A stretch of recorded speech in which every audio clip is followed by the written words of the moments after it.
partir de agora, entramos no tema Aprendizagem Móvel no Mundo, onde os palestrantes vão abordar tendências e experiências globais e regionais na aprendizagem móvel.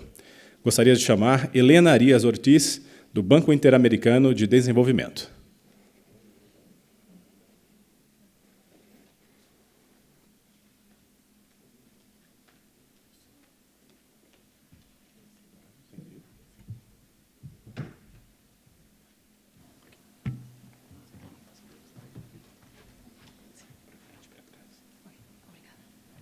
Olá, é sem H. Okay. Bom dia, eu gostaria muito de falar em português hoje, mas meu portunhol é muito chato, então eu vou apresentar em inglês, mil desculpas.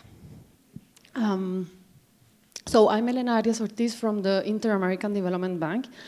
I work in the education division, and the work I'm going to present today draws heavily on a publication that we did together with my co-author from the research department, Julian Cristia.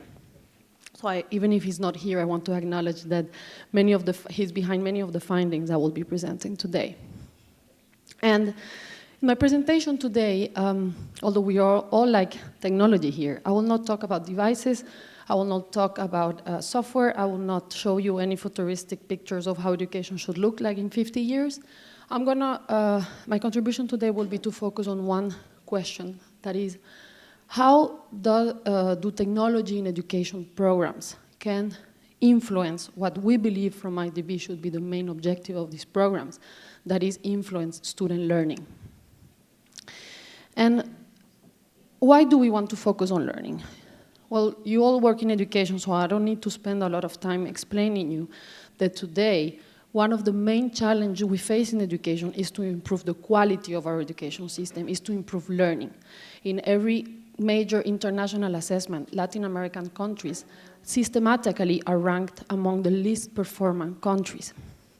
And not only learning is lacking, as we know from many indicators, students today, have more and more difficulties to enter successfully the labor market. So clearly all these signs shows that we need to think of innovative ways to learn, innovative way to teach our students in the classroom. Generations today in their classrooms are exposed to technology more than any other generation before. This, of course, changes their expectations. It changes the language that we speak. The school needs to innovate, needs to change in order to stay connected with them. Labor market is also changing. Technology is evolving every day. So the demands of the labor market are changing as well.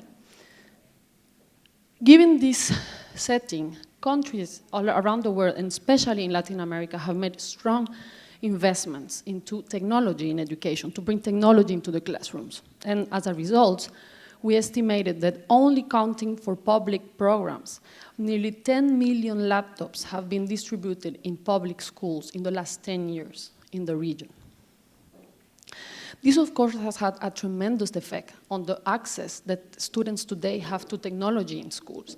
And today, indicators of access in the schools in the region approach those of an average OECD countries. So we have made a lot of progress. There's still a lot of work to do, but we are making progress. Unfortunately, we observe that in terms of content development or even teacher professional development in the use of ICT in the classroom, we have not made that much progress. And as a result, today there is evidence showing that some of these investments, some of these programs have not produced the expected impact on learning. Now, we all have something in common here today, is we do believe that technology has an enormous potential to improve learning. Now, how can we guarantee that the programs that we design and implement actually attain this goal? This will be the question I will address today. And to do so, I will divide my presentation in two parts.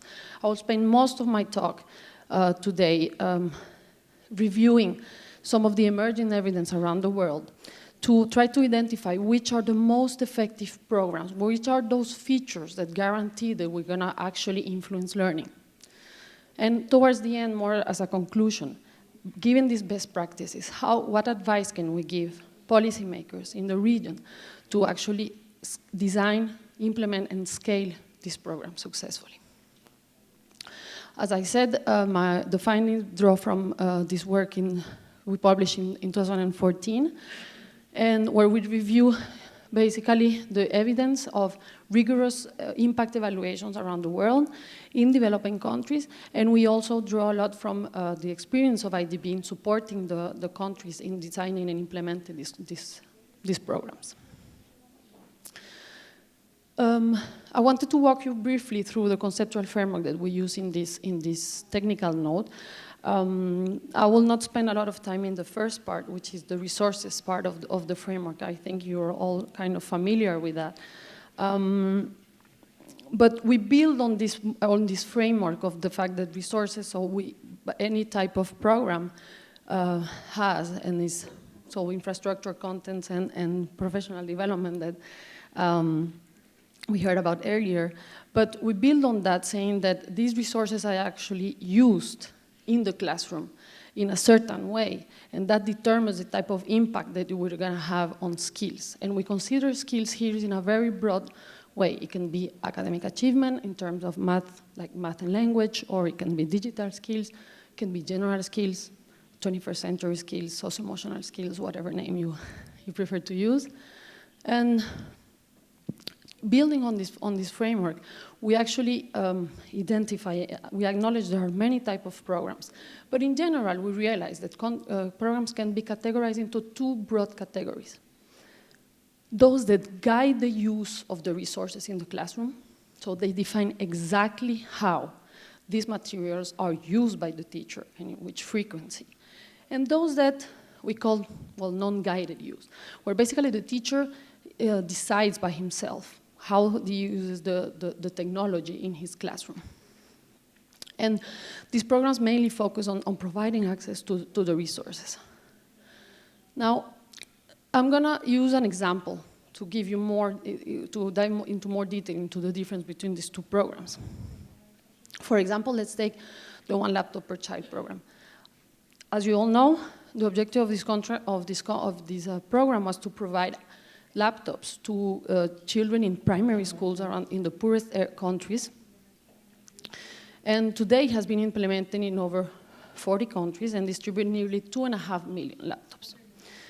And it has had something that needs to be acknowledged. It had a great impact on providing access to poor students to technology in both developed and developing countries. Now, this is exactly an example of what a non-guided use program is. Let's take more precisely the case of OLPC Peru, which was one of the largest programs of OLPC in the world. It distributed nearly 900,000 laptops to students in rural elementary schools, to students and to teachers. The laptops were preloaded with some applications in a variety of areas, but broadly the teachers received 1 week training. That was 48 hours training before starting to use. Now the IDB, we partnered with the government of Peru to do a experimental evaluation of this program. And what we found was actually that the program had no measurable impact on either mathematics or language skills. We found some impacts on digital and general skills. This is general cognitive skills. But what we learned, and I think this is very important in terms of implementation through the qualitative evaluation, was that actually technology was not really used in the intended way. It was used in the following way in most cases. So the teacher would give his traditional lesson, and then at the end of the class, the teacher would take out the laptop and just copy from the board the lesson. So it was not exploiting the real comparative advantage of technology. It was used to replace what a pencil and a paper can do very well. So it's not really surprising when that we obtain these results. It's just that the technology is not being used. On the other hand, we have an example of a program in India that had been evaluated by very known researchers from MIT about an adaptive software program in India. Now, this is a guided use program because it defines what we call the 3S. This is an easy way to remember it. So it defines the subject that it wants to influence, it determines the software they want to use, and the schedule, that is the frequency of use. And this is exactly what they do. So in India, it's interesting to see that they actually use computers. They were in the school, they were not being used. They focus the program on 4th grade mathematics, as specific as that. They use a game-based adaptive software into the computers. They define 2 hours per week of use, 1 in the classroom, 1 after school, which is an important point, of course. And, well, what they find is that there were significant and large effects on mathematics achievement in the students. Now, of course, you can think, okay, these are 2 very well chosen examples to make a point. That doesn't imply that this is a general trend. Is this a general trend? What we did was actually to review all the evidence available focusing only on experimental evaluations. So it's a specific type of methodology, but that allows very clearly to identify the causal effect of a program, using large samples in developing countries. These are the criteria we use to select the studies. And we actually found 15 of these experimental evaluations. You might think 15 is not a lot, but it is a large number. If I would ask the same question 10 years ago, I wouldn't know how to answer it, because 10 years ago, there were no experimental evaluations about this. And if we compare to other major areas of reform in Latin America, such as extended school day, there is not a single experimental evaluation available today. So 15 is actually a large body of evidence to learn from. And what do we find out? Actually, these 2 examples do represent a more general pattern.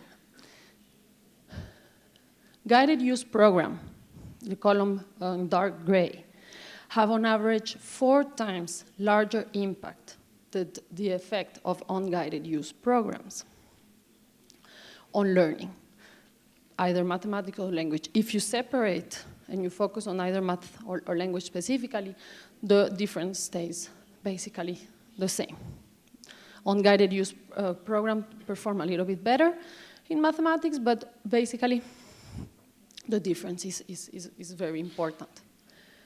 Now, just how big are these effects? The numbers I'm showing here are expressed in standard deviations, which allows comparison across countries and different metrics. But what does this number really tell us?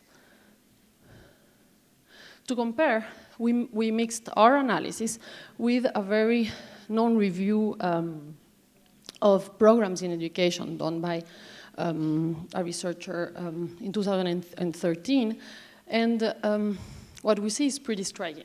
Guided use programs appear among the most effective programs in education, above teacher training, reducing class size, and others. However, technology can also yield small effects.